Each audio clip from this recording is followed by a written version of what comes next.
is good, YouTube? Quinn Wade Basketball Analysis coming to you with a quick video. I wanted to let you guys know I got some new merchandise available, not just t-shirt anymore. I got different type of t-shirt, different type of shirts and logos that you can purchase on my spread shirt, and also hoodies now. We have expanded and added more to the channel and more merchandise for the brand. Thanks for supporting. It will be in the description and the links will be in the comment section below. Thanks for helping me and supporting the movement. Quinn Wade Basketball Analysis. I'm going to check out the video. What is good, YouTube? Quinn Wade Basketball Analysis coming to y'all with another fun video. This video might be funny to certain people. This video might be disappointing and people might get offended, but as a guy that watch every basketball game every day and make a video and cover the sport every day, is 5 players that most of you guys will agree has fell off, and some of these guys have fell off so hard that their career could be over. And I noticed it, and it's sad because you want to see people succeed if you're a fan of basketball, and some of these players got to the height of the high and they just hasn't been able, whether it was injuries or not developing or not working hard enough, whatever it is, they have not been able to live up to the hype, or they have fell off completely to the point where they could be out of the NBA as soon as next year, or at least 2 years after this year. They could be done for good. I'm only going to give you 5 because I wanted this list to be the top 5 disappointing players, but some players fell off so hard or never really got anywhere. I just say, you know what, let me just give y'all guys the top 5 players that career could be over. This is not in order. This is just 5 players in general. So let me say that. So 5, Marquese Chriss. He only played 12 games this year. He looked terrible in all 12 of them. Obviously, he has been a guy that was a high draft pick, a guy that was drafted based off potential. He had the size, he had the touch. So a lot of players and a lot of coaches thought that he would be able to be something special, a guy that can play multiple positions, space out the floor, and even sometimes be a good inside force depending on how he develops. He went to a team like the Phoenix Suns, a team that hasn't really been developing talent that well over the last couple years. They've been drafting high in the draft, but they haven't really been able to develop any talent outside of Devin Booker until this year. They got some solid picks, and they showing some good ability. But Marquese Chriss was supposed to be a guy that they was going to try to build their franchise around. He was a guy that was supposed to go out there and potentially be a solid starter at worst, and he hasn't even been able to do that. I don't even think Marquese Chriss is an NBA player at this point. The only thing that's really saving Marquese Chriss' career is the fact that he has potential still because he's a young player still, and the fact that, you know, players and teams going to still try to use him just because of his potential. And maybe they think that is a situation. Maybe they think they can fix him. Maybe they think they can help him get to a better spot, and that's going to be blinded somewhat because he's basically proved that he's been a bust the last couple of years, and going to Houston didn't help. But I still think he's going to get another chance to play on the NBA team just based off his age and potential. And after that, I think it's not going to work and he's going to be done. Number 4 is a guy that I had a lot of hype, and I feel like he was going to be good, and I will admit it. Stanley Johnson. The thing about Stanley Johnson is the fact that he was a guy that can play the 2 or the 3.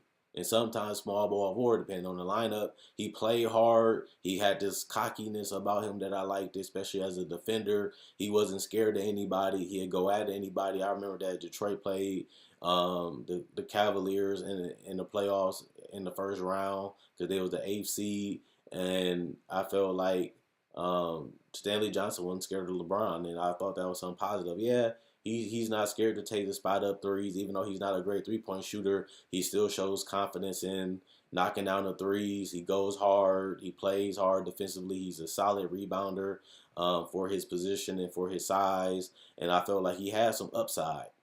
But that was 3-4 years ago. That's not reality now, obviously. And Stanley Johnson has not really got better. He still can't shoot. He still can't get to the paint and finish good enough. He doesn't have a mid-range game damn near at all.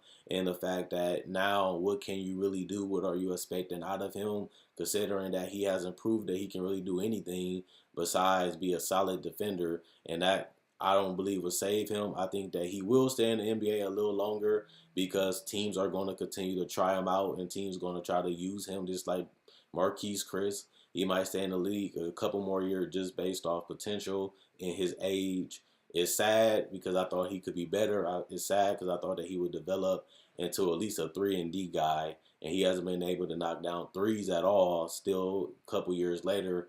And that's something that I thought that at worst he would be, and he hasn't still been able to develop even a 3-point or even a wide open 3-point shot. And that's why I'm so disappointed in him, and I had him on this list.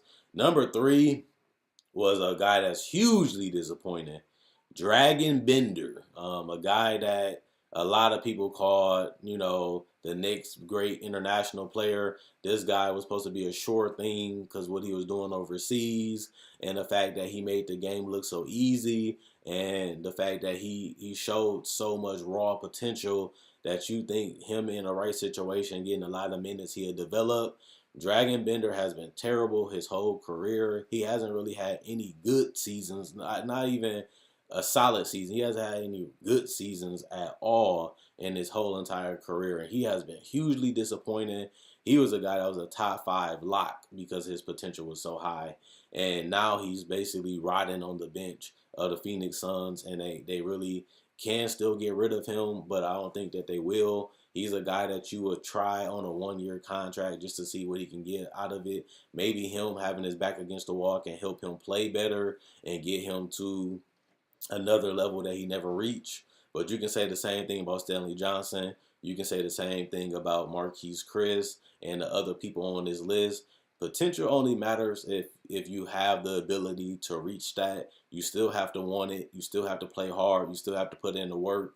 And these guys, I'm not saying that they not putting in the work, but you can see that they're not really making any progress or making any progress of showing anything new. They're still trying to do the same things we thought they could do, and they haven't even been able to master the small things. Some of these players haven't even been able to master fundamentals. And that's something that you think you'll get in 3 years plus of being in the NBA, but these guys haven't been able to figure it out. And that's the saddest part about it. They had the coaching staff, they had the minutes, they had several opportunities, they had multiple years, and they just can't figure out how to become good NBA players. That's how bad these players have been. Number 2, J.R. Smith.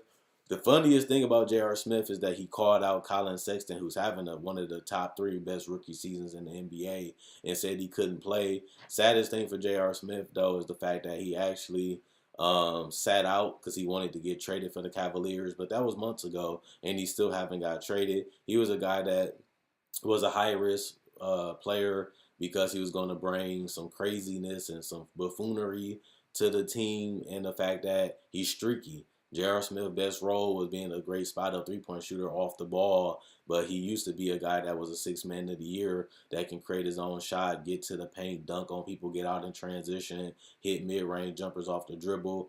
Obviously, as he got older, he lost a lot of his athleticism, and he had lost a lot of his ability to create a shot. And then he ended up accepting that as his role of just being a great spot-up shooter, which extended his career a little longer. I feel like a lot of people was getting sick of J.R. Smith, and going to Cleveland allowed him to, play for a team that they made his job a lot easier, and he accepted that role, and it really helped him win a championship and rebrand itself.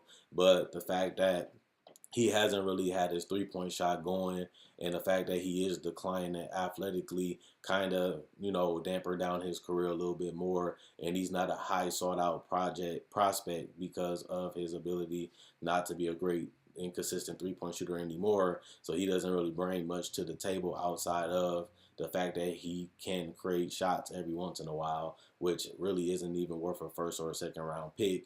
And that's why you see him stuck in Cleveland and nobody really trying to make a move, because what are you really going to give up for J.R. Smith?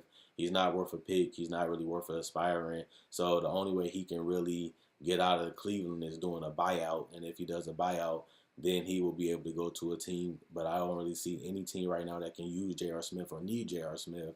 And I think that that's one of the biggest reasons why he hasn't got traded so far. But I think once he get bought out, he'll find a team.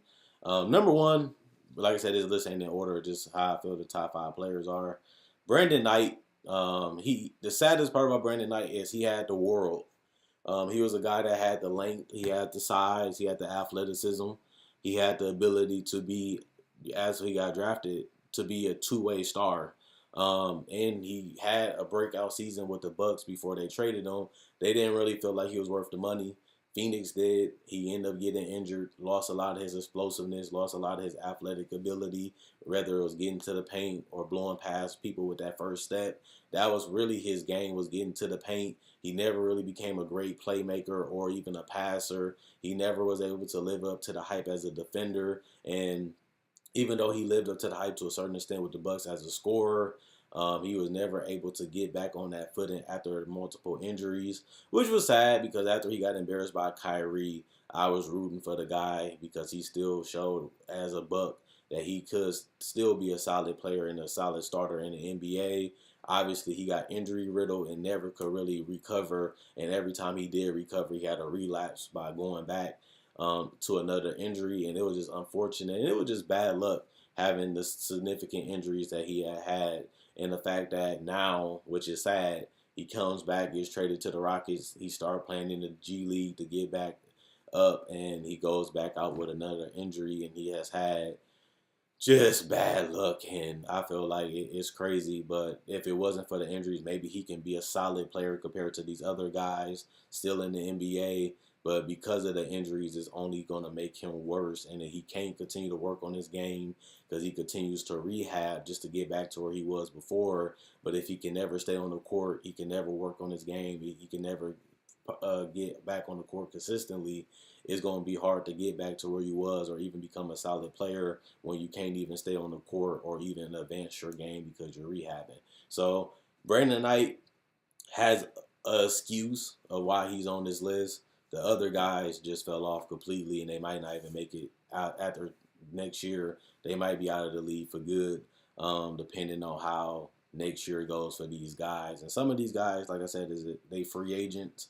So maybe they can find another team that fits them better. Maybe they'll go back into the offseason and try harder or have a chip on their shoulder because of how these seasons have went for them. Or, maybe they falter and just, go overseas and basically try to build their brand and their name up again against weaker competition. Maybe they just wasn't good enough for the NBA and they can have a better career overseas. We'll definitely see what happens, but I still feel like a lot of these players, they just have been busts. And even J.R. Smith, he's just getting older and he's not really worth a pick or anything, so you don't really want to give up anything. And Brandon Knight cannot stay on the court to save his life, even though he is young and he still has potential to be a solid player or even a rotation player at worst out of everybody on this list. Can he ever get back to even being a solid player because of the injuries? That's going to be the question, and that's what I want to see what's going to happen with this. So let me know who you guys think has been a bust or disappointed, or a guy that has fell off completely to the point where it's so noticeable that you think he's going to be out of the league. There's other players that you can put on this list, but I want to know what you guys think and who you guys think are the players that I could have slept on or missed. Check out my website, analysisplayground.com. Link will be in the description in the comment section below. Check out my Facebook page, analysisplayground.com. Link will be in the description in the comment section below. Thanks for watching the video. I make videos like this every single day. I try not to miss a day. I also do NBA breakdown when I break down actual player games and footage. I also do the draft. I also do trade deadline, trade, free agency, the buyouts. I cover all things NBA, including rumors every once in a while. So if you like this content and you like the NBA, I don't see why you wouldn't subscribe. Also, continue to check out my older videos. If you like this video, you might as well binge watch a couple other videos because if you enjoy this, you're going to enjoy those. I also got to say I enjoy making these videos and you guys enjoy watching. That's why I continue to go. Quinn Wade, Basketball Analysis, I'm gone. And let me know who you guys think has been disappointed, a buzz, or fell off in the comment section below.